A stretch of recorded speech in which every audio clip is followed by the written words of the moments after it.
요즘 미국은 무서운 속도로 잠수함 전력을 늘리고 해저 케이블을 장악해가며 바닷속을 지배하려는 중국의 해저 팽창 때문에 큰 위기감을 느끼고 있죠. 특히 이번 청문회에서는 미국 자체 조선소의 심각한 제조 지연 문제를 인정하며 압도적인 선박 제조 기술을 가진 대한민국 같은 우방국들과의 해양 안보 동맹이 절실하다고 선언했는데요. 동맹의 힘으로 바다의 패권을 지키려는 미국 청문회의 긴박한 움직임과 그 중심에 선 대한민국의 뛰어난 기술력을 지금 바로 만나보시죠. And today that order is being tested. The People's Republic of China is working to reshape the Indo-Pacific in ways that advantage the PRC and oftentimes at the expense of others, including our allies and partners. It's systematically adopted and pursued an increasingly expansive and belligerent view of its maritime interests. And inside the First Island chain, we've seen China develop artificial features and militarize them. We've seen them seek to operationalize their expansive claims, and they've sought to restrict the lawful activities of other states. This competition is not confined to the surface of the ocean. Rather, China is investing heavily in capabilities designed to operate in and potentially control the undersea domain, an environment that has long provided the United States with a decisive strategic advantage. China is advancing a growing fleet of increasingly capable submarines, unmanned underwater vehicles, seabed sensors, and sophisticated oceanographic mapping programs. Many of these systems have clear dual-use applications, blurring the line between civilian research and military preparation. 중국은 서태평양 일대에 인공섬을 짓고 군사화하는 것을 넘어 잠수함과 수중 무인기를 동원해 바닷속 영역까지 장악을 시도하고 있습니다. 이 위협적인 팽창에 대응하기 위해 미국은 아시아 지역에서 뛰어난 해상 감시와 수중 방어 역량을 갖춘 대한민국과의 협업 체계를 서둘러 다지려 힘쓰고 있죠. Thank you for the opportunity to discuss an issue central to United States national security in the Indo-Pacific, the undersea domain, and the military advantages long provided the United States and our allies.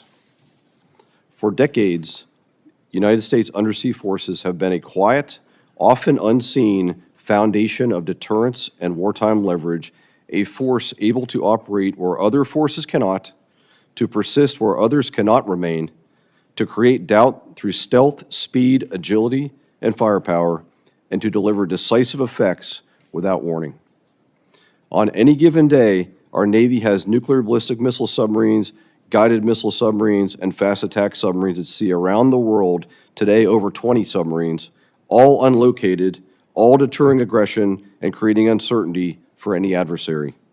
Most importantly, those submarines are manned by highly trained, battle-ready sailors, and I would submit, and I am certain that those men and women, those sailors, are always ready, and they are a true advantage. The undersea edge provides stability and has helped preserve a free and open regional order in the Indo-Pacific by complicating any adversary's plans for coercion or aggression. Going forward, that advantage will be tested. China is investing heavily in capabilities intended to reduce U.S. freedom of action in the Western Pacific through a larger and more modern. 미국은 잠수함 전력이 보이지 않는 억제력의 핵심이었음을 밝히며 이를 지키기 위해 노력하고 있습니다. 특히 중국이 엄청난 자금을 쏟아부어 서태평양에서 세력을 넓혀가는 만큼 미국은 든든한 해상 방어 기술을 지닌 대한민국의 잠수함 건조 분야 파트너십을 더욱 소중하게 다루고 있죠. At scale, build and employ a family of unmanned systems for ISR, payload delivery, and mine and countermine missions, paired with robust command and control and autonomy that works in these contested environments. And we must leverage our allies and partners, deepen allied and partner nation interoperability and interchangeability in the undersea domain.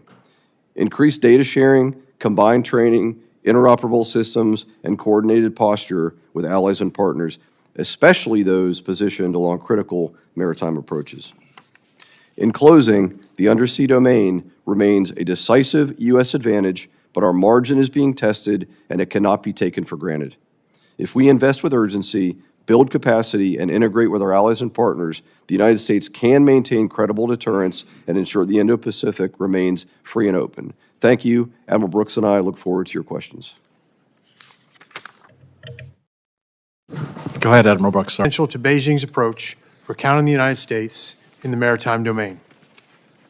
However, China perceives its undersea capabilities as vulnerable to the United States. This concern is driving investment in quieter submarines enhanced operational security, seabed sensor networks, and unmanned vehicles.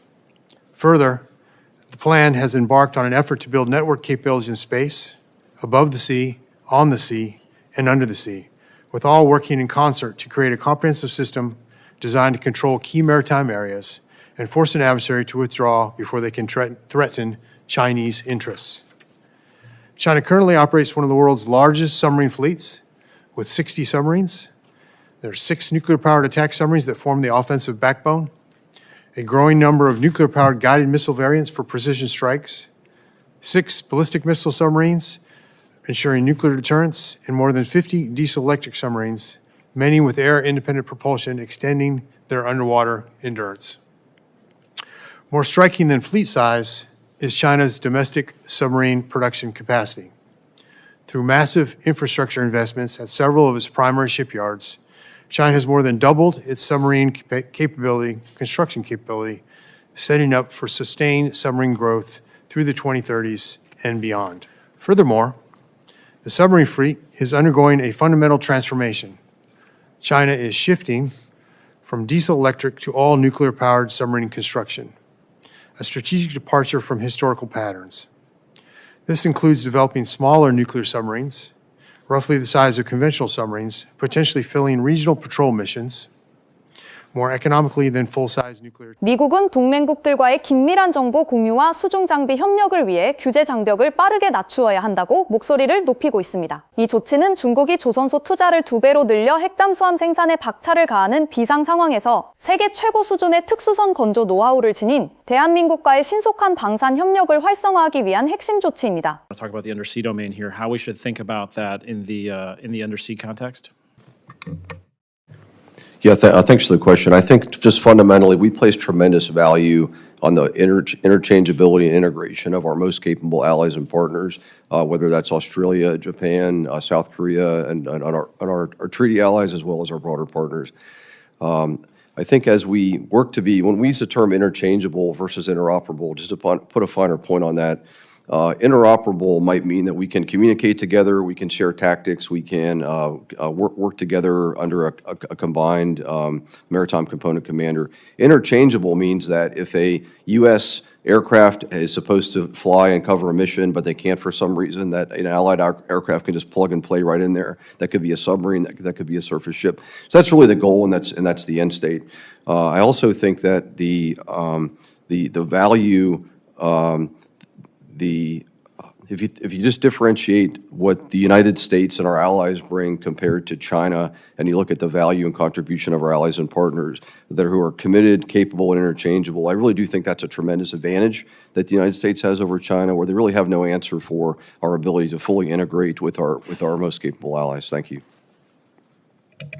Thank you, Admiral. Welcome, Taylor, to the Commission, and I'm turning it over to you for your first round of questions.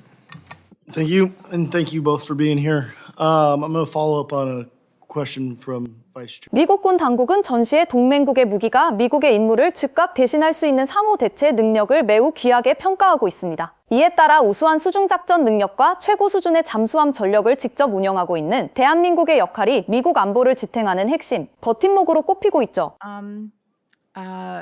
Vice Admiral Seif, you talk about need to really rely on our allies, partners. You've mentioned it in response to several questions already.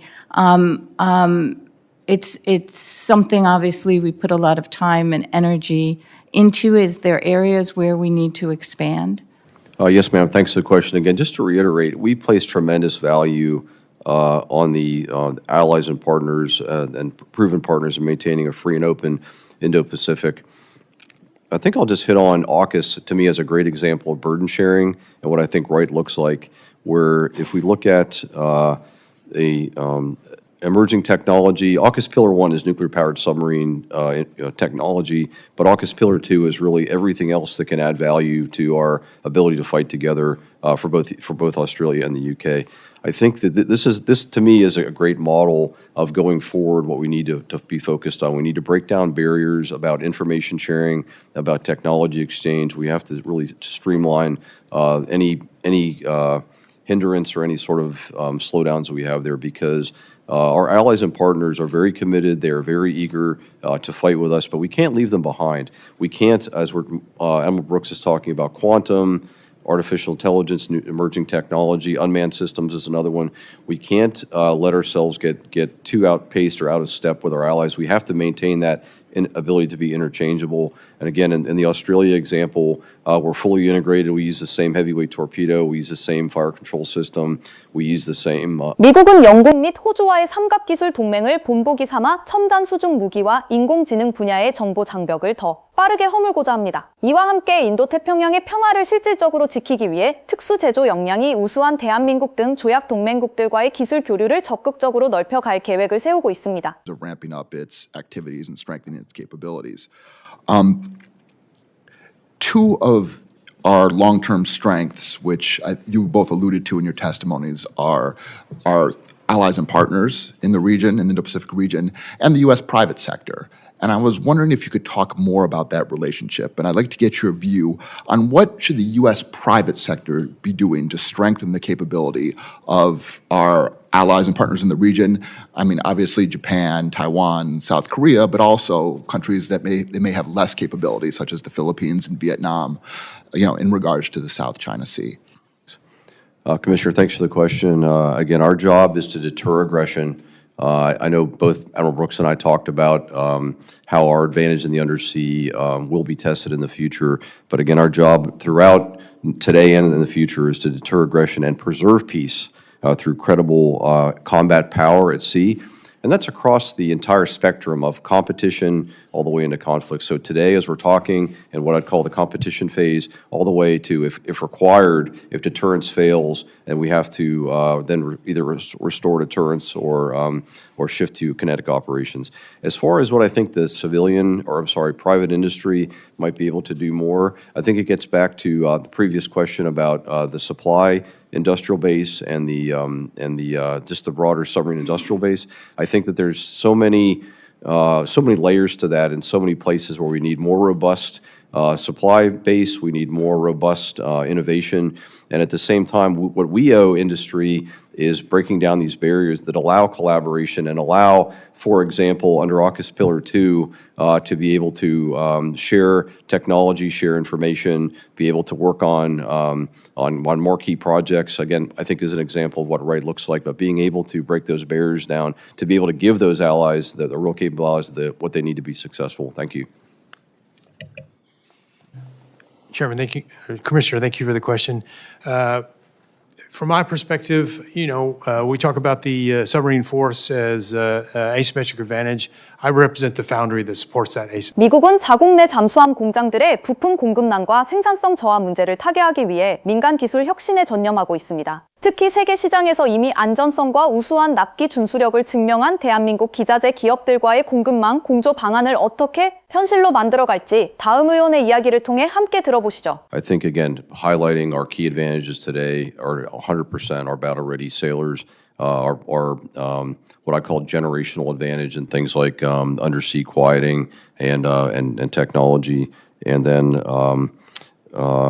this other part about allies and partners. So continuing to leverage their very, very capable allies and partners that, again, the Chinese would really have no comparison or no answer for our ability to integrate with those. What I think this comes down to is not just identifying a new technology, but it's, I think history would tell us that he who can most quickly integrate that new technology in a meaningful way is what's really going to carry the day. And that's what I think we're really here to talk about is we mentioned, just hit on a few of these emerging technologies, we even talked about advanced manufacturing. 미국은 오랜 세월 축적해온 잠수함 소음 줄이기 기술과 잘 훈련된 장병들을 자신들의 절대적 강점으로 내세우고 있습니다. 이에 더해 뛰어난 해상 음향 탐지와 잠수함 방어 전술을 다듬어온 대한민국의 방산 파트너십을 결합하여 바닷속 방어망을 한층 더 빈틈없이 메우고자 힘쓰고 있죠. War era. And it has one real purpose, and that is to undermine American undersea superiority. There's been a lot of discussion about China's advances in nuclear-powered and nuclear-armed submarines, but over time, I'm extremely concerned about the way that Chinese advances in two categories. The first, uncrewed underwater vessels, or UUVs, and the second, their Transparent Oceans initiative or expansions in sensing could reshape the naval balance of power in the Indo-Pacific. The previous panels referenced to 2040 as a potentially important moment in this context seems apt to me, given what we are seeing out of China in this context. Their investment in the undersea domain flows directly from core security imperatives that include, but are not limited to, the territorial disputes that we are all familiar with, including Taiwan and the South China Sea. China's focused on the maritime domain in particular because they are aware that this is the area of greatest comparative advantage for the United States Navy in present, and the uncertain. 중국은 잠수함뿐만 아니라 무인 수중전과 수중 감시망인 이른바 투명한 바다 프로젝트에 큰 돈을 투자하며 안보 균형을 무너뜨리려 합니다. 이 새로운 위협에 맞서기 위해 미국은 고도의 자율주행 수중 로봇 기술력을 갖춘 대한민국의 선도 기업들과의 공동 연구를 유일한 탈출구로 삼고 있습니다. The Middle East. Given that dynamic, it becomes very difficult for the U.S. to reverse the trend between the U.S. and China in terms of underseas, even with robust implementation. So I keep going back to our allies and partners, and I wanted to ask you both, I guess first, overall, can they be a counterweight to China? And can you assess their capabilities and what do they need to do in terms of technology, in terms of unmanned underwater vehicles? What do they need to do to be that counterweight to deter the Chinese military from taking more aggressive actions in the region? Commissioner, I think that's exactly the line of thinking we need to have. We need to do everything in our power to maintain coalitions of willing partners across multiple levels. In this area, of course, we have made advances already. We've talked to European nations in underwater capabilities, where many of them in Europe actually developed some very interesting technology, but also in the Western Pacific with Japan and Taiwan and Australia. You have the whole AUKUS deal.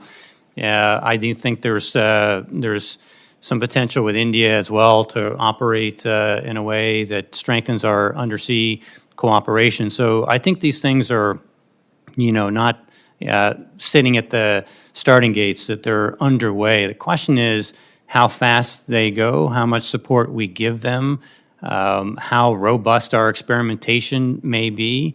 But doing this at scale across, multiple interested stakeholder nations is, I think, exactly the right formula to be able to achieve the level of capacity and capability that we'll need. Thank you, Dr. Horowitz.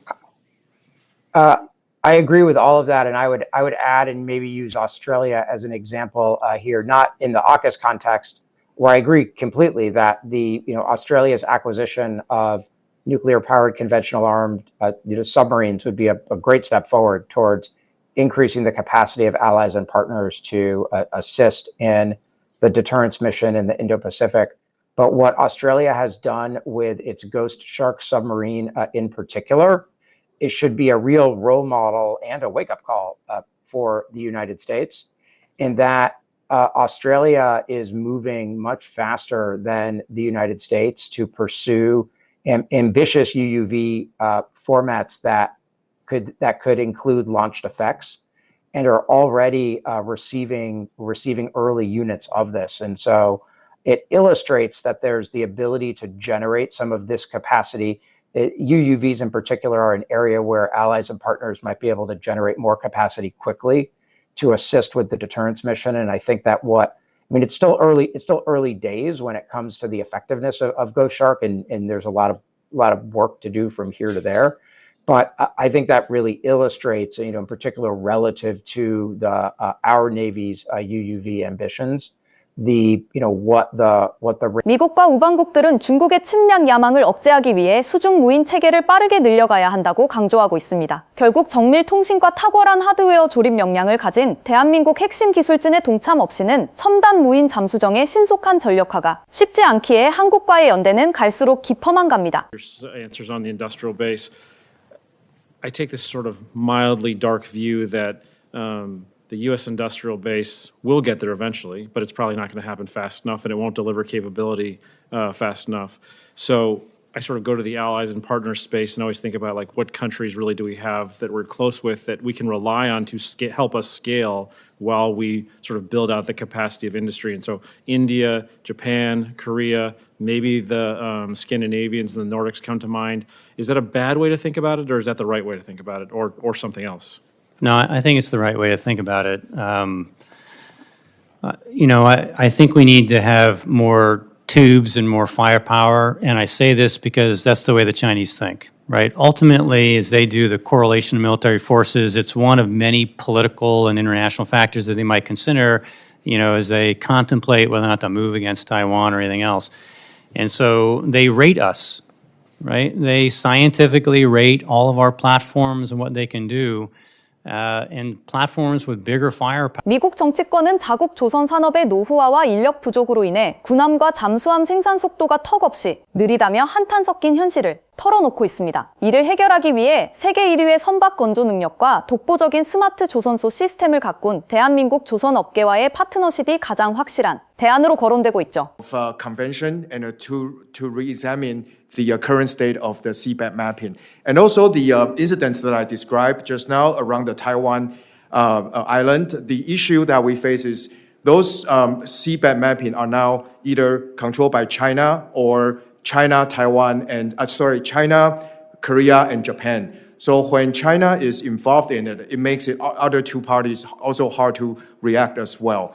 And secondly is to harden the physical facilities in around those areas, especially for the redundancy and also the data storage build up as well. I mentioned that there are 4 cables are being cut, have not been repaired by the Taiwan authorities, and those are the same cables that share data by Google, Amazon, and Tesla and Apple. So those are also deliberate targeting on the U.S.